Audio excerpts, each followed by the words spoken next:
वास्तविक प्यार की पहचान करना थोड़ा मुश्किल हो सकता है, क्योंकि अगर सच्चा प्यार ना हो तो अपने प्यार को उसके दिल के अंदर नहीं झांक सकते।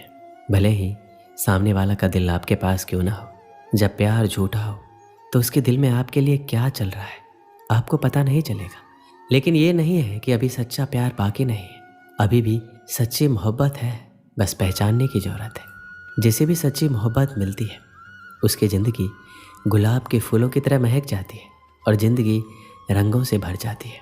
इस महक में बहुत सारी चीज़ें शामिल हो सकती हैं, जैसे इसमें आपके भावनाओं की गहराई, सहयोग, विश्वासघात ना करना, संघर्ष की क्षमता, खुशी की संतुष्टि, संयम और निष्ठा, शांति और समझौता शामिल होते हैं।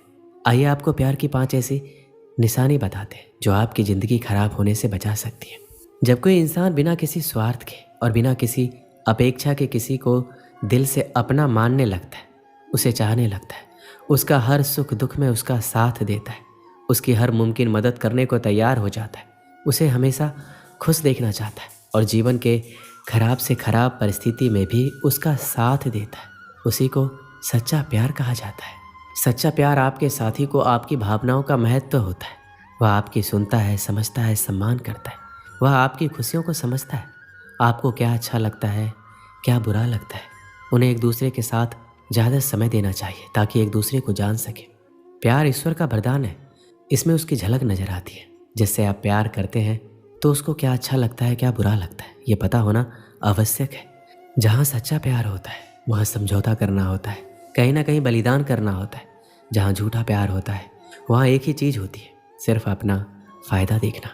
अगर सामने वाला इंसान सिर्फ और सिर्फ अपना फ़ायदा देखता है, सिर्फ अपने फ़ायदे के लिए तुमसे कोई चीज़ करवाता है, सिर्फ अपने फ़ायदे के लिए तुमसे बात करता है, सिर्फ अपने फ़ायदे के लिए तुमको बुलाता है, तो ये चीज़ झूठे प्यार में ही आ जाती है। फ़ायदा कुछ भी हो सकता है, शारीरिक, मानसिक और भावनात्मक रूप से भी, और वह फ़ायदा सिर्फ अपने लिए ही करता है और हर एक चीज़ इसलिए करवाता है या करता है क्योंकि उससे उसको फ़ायदा होता है, उससे खुशी मिलती है। तो ये चीज़ गलत है। जैसे वह इंसान तुमसे तभी बात करता है जब वह फ्री रहता है, जब वह बोर होता है तभी आपसे बात करता है, और जब फ्री नहीं होता है तो आपसे बात नहीं करता है। वह तभी कॉल करता है जब उसको आपसे गलत तरीके से बात करनी होती है। जाहिर सी बात है कि ये झूठा प्यार है, लेकिन तुम इसलिए खुश हो जाते हो कि देखो उसने मुझे कॉल किया, मैसेज किया, और ये सोचना कि वह आपसे प्यार करता है आपकी बेवकूफ़ी है। जहाँ सच्चा प्यार होता है वहाँ हम सामने वाले की रिस्पेक्ट करते हैं। जहाँ प्यार है वहाँ रिस्पेक्ट होना ही चाहिए, और जहाँ रिस्पेक्ट होता है वहीं प्यार होता है। अगर दो लोग एक दूसरे से मोहब्बत करते हैं लेकिन एक दूसरे की रिस्पेक्ट नहीं करते तो वह प्यार नहीं है, चाहे तुम उसके लिए कुछ भी कर दो। लेकिन अगर रिस्पेक्ट नहीं करते हो तो ये बहुत ही बुरी चीज़ है। जहाँ पर सच्चाई रहेगी वहीं पर सच्चा प्यार भी होगा, जहाँ पर झूठ होगा वहाँ पर झूठा प्यार होगा। जहाँ पर सच्चा प्यार होगा वहाँ पर ज़्यादातर हम एक दूसरे से सच बोलते हैं, लेकिन आज के समय में तुम किसी भी इंसान से ये उम्मीद मत रखना कि वह पूरी तरह से सच बोल रहा है। कोई इंसान सच्चा नहीं है, झूठ हर एक इंसान बोलता है, लेकिन यह निर्भर करता है कि वह कितना बड़ा और कितना छोटा झूठ बोलता है। उस इंसान से दूर रहना जो छोटी छोटी बातों पर झूठ बोल देता है। अगर सामने वाला इंसान आपसे छोटी सी बात पर झूठ बोल देता है तो उससे एकदम दूर रहना और उसका साथ तुरंत छोड़ दो। मैं आपसे ये नहीं कह रहा हूँ कि आप हर वक्त सच बोलो, और आप बोल भी नहीं सकते, कोई भी नहीं बोल सकता। जो इंसान छोटी छोटी बात पर झूठ बोल रहा हो, आपको ऐसे लोगों से दूर रहना है। सच्चा प्यार आपकी खुद से भी ज़्यादा परवाह करता है और आपको अपनी ज़िंदगी में सबसे ज़्यादा इज्जत देता है। सच्चा प्यार करने वाले गलती होने पर एक दूसरे पे इल्ज़ाम नहीं देते। प्यार इस दुनिया का सबसे बेहतरीन एहसास है, और जब किसी इंसान को किसी से प्यार हो जाता है तो उसकी दुनिया ही बदल जाती है। वो मन ही मन उसे चाहने लगता है, उसकी खुशी में अपनी खुशी और उसके गम में अपना गम मानने लगता है। अगर कोई आपसे सच्चा प्यार करता है तो आप जैसे हो वैसे ही वो आपको स्वीकार करेगा। वो आपकी तुलना किसी और के साथ करके आपको नीचा दिखाने की कोशिश नहीं करेगा। आप में जो कमियां हैं या जो गलतियां आपसे हो रही है उसके बारे में वो आपसे खुलकर बात करेंगे और आपको सुधरने का मौका देंगे, ना कि आपकी कमियों और गलतियों की वजह से आपको छोड़ देंगे। अगर कोई आपसे सच्चा प्यार करता है तो वो आपको कंट्रोल में रखने की कोशिश नहीं करेंगे, वो आपके ऊपर किसी भी तरह का दबाव बनाने की कोशिश नहीं करेंगे। अगर वो आपसे सच्चा प्यार करते हैं तो वो आपके पीठ पीछे किसी के साथ आपकी बुराई नहीं करेंगे।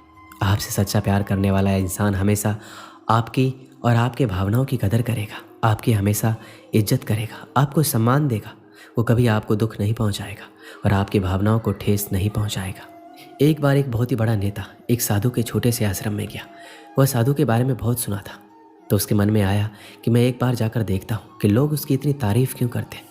जब वह उस आश्रम में गया तो वहाँ पर एक छोटा सा कमरा था जहाँ पर एक कालीन बिछा हुआ था। वहाँ पर कुछ लोग नीचे बैठे हुए थे और साधु जी सामने बैठे थे। कुछ सवाल जवाब चल रहा था। वह नेता उस आश्रम में आया और उस नेता के साथ में 4 बॉडीगार्ड भी थे और उसकी ये आदत थी कि जहाँ पर वह जाता था लोग अपनी जगह से खड़े हो जाते थे और उसकी तरफ देखते थे, हाथ जोड़ते थे और सर झुकाते थे। लेकिन यहाँ पर ऐसा कुछ भी नहीं हुआ। साधु व्यस्त होने के कारण उसकी तरफ देखा तक नहीं। तभी नेता को लगा कि ये मेरी बेइज्जती है और वह इस बात से गुस्सा हो गया। नेता ने थोड़े गुस्से से साधु की बात को बीच में काटते हुए कहा, मैं आपसे कुछ कहना चाहता हूँ। साधु ने उसकी तरफ देखा और बोला, आप थोड़ा रुकिए, पहले मैं इनके इस सवाल का जवाब दे दूँ, उसके बाद मैं आपसे बात करता हूँ। तब तक आप अगर चाहे तो आप बैठ सकते हैं। बस साधु का इतना कहने की ही देरी थी। नेता का चेहरा गुस्से से लाल हो गया। फिर उसने अपना सारा गुस्सा साधु पर निकाल दिया। अभी तक वह नेता बहुत ही तमीज से आप कह के बात कर रहा था, लेकिन अब वह तू तड़ाक पर उतर आया। नेता ने उस साधु को कहा, तुझे पता भी है मैं कौन हूँ और तू किससे बात कर रहा है? साधु ने उसकी तरफ देखा और कहा, मुझे कोई फ़र्क नहीं पड़ता कि आप कौन हैं, लेकिन आप जो कोई भी हैं, अगर आप चाहते हैं कि मैं आपके सवाल का जवाब दूं या आपसे बात करूं तो आपको कुछ देर रुकना होगा। और साधु के ये कहते ही नेता गुस्से से पागल हो गया और वहीं सबके सामने चीखने चिल्लाने लग गया, अब मैं तुझे तेरी असली औकात दिखाऊंगा।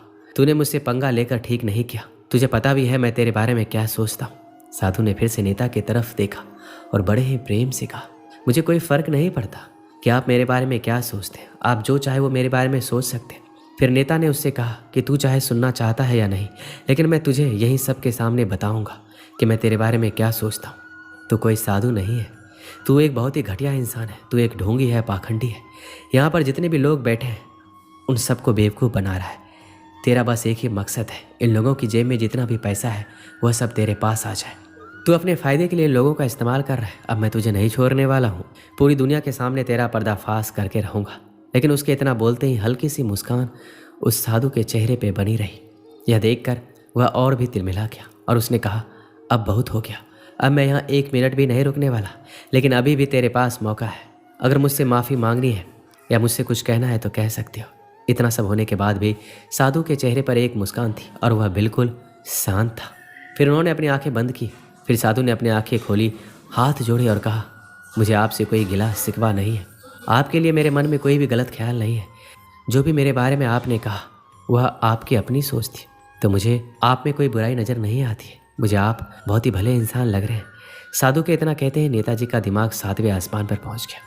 उसके चेहरे पर एक अजीब सी खुशी थी, क्योंकि साधु ने वही कहा जो बाकी सब लोग उस नेता को कहते हैं। वह खुशी खुशी उस आश्रम से अपने घर की तरफ चला गया और जाकर के अपने पिताजी के साथ बैठ गया।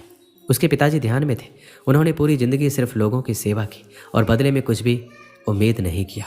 थोड़ी देर बाद जब उन्होंने आंखें खोली तो देखा अपने बेटे को अपने साथ बैठे हुए। उनके बेटे के चेहरे पर एक अजीब सी खुशी थी जो आज से पहले उन्होंने कभी नहीं देखी थी। फिर उसने एक एक करके सब कुछ बताया कि आज क्या हुआ, किस तरह वह आश्रम गया और वहाँ पे क्या हुआ, उसने क्या कहा और साधु ने क्या कहा। तब उसके पिताजी ने पूरी बात सुनी, थोड़ा सा मुस्कुराए और अपने बेटे की तरफ देखकर बोले, उन्होंने तुम्हारी तारीफ नहीं की, क्योंकि उन्होंने वह नहीं कहा जो तुम हो, उन्होंने वह कहा जो वह खुद है, और तुमने जो कुछ भी कहा वह तुम खुद हो, ना कि वह है। यही बात वेदों में भी कही गई है, यथा दृष्टि तथा सृष्टि। ये दुनिया तुम्हें वैसी नहीं दिखती जैसी ये दुनिया है, ये दुनिया वैसी दिखती है जैसे तुम खुद हो। जिसकी नज़र जैसी है उसके लिए यह दुनिया वैसी ही है। अगर तुम अपनी दुनिया को बदलना चाहते हो तो उसका सिर्फ एक ही तरीका है, अपनी नज़र को बदलो, तभी इस दुनिया को तुम सही तरीके से देख पाओगे। दोस्तों, इस वीडियो में बस इतना ही। मिलते हैं अगले वीडियो में। अपना ख्याल रखिएगा। जय श्री कृष्ण।